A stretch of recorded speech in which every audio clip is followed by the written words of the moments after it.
Welcome back to East Texas Live. Let's go ahead and go straight to weather, checking in with meteorologist Carson Vickroy. Carson, there is so much going on with weather right now, and I know you've been tracking the tropics. Yeah, that's the important thing for right now. We are seeing how this will impact us in East Texas. This is Tropical Storm Ida, and again, it is looking stronger and stronger with every frame. Some cold clouds showing up. That means we've got a burst of convection just to the north of the center of the storm, and this is starting to get its wits together, and as a result, it is strengthening, and it is strengthening quickly. 65-mile-per-hour winds as of the 10 o'clock advisory.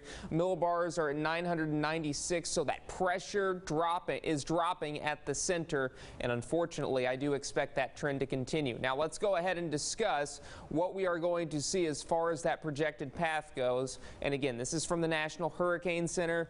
They put a lot of analysis into dictating which models are right, which models are wrong, and they put all those models together and they get something that's called the cone of uncertainty, meaning anywhere in the yellow, the center of the storm could go. At least it happens 2/3 of the time, which would mean that would put a landfall from Cameron Beach, Louisiana, all the way over to near the Mississippi River Delta region to the south of New Orleans. But again, here's the projected path. We may see minimal impacts here in East Texas, but luckily most of the impacts will occur around the storm and primarily to the northeast of the storm. Now, we just discussed the models. Here's what I mean by that. Here are all of our model runs that we consider when we're trying to determine where exactly the storm is going to go and how strong the storm is going to be.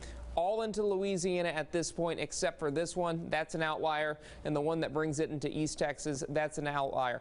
Lots of agreement moving this right over central and eastern Louisiana, and they really have not differed from run to run this morning. And unfortunately, I do expect an intense storm, perhaps up to Category 3 strength, as it moves into the Gulf of Mexico because of this. The sea temperatures, this is just like high octane jet fuel for the storm to really get itself going, and that's pretty much bathwater along the coastline there. So unfortunately, I do expect rapid intensification once it enters the Gulf of Mexico tomorrow. Temperatures right now are in the upper 70s and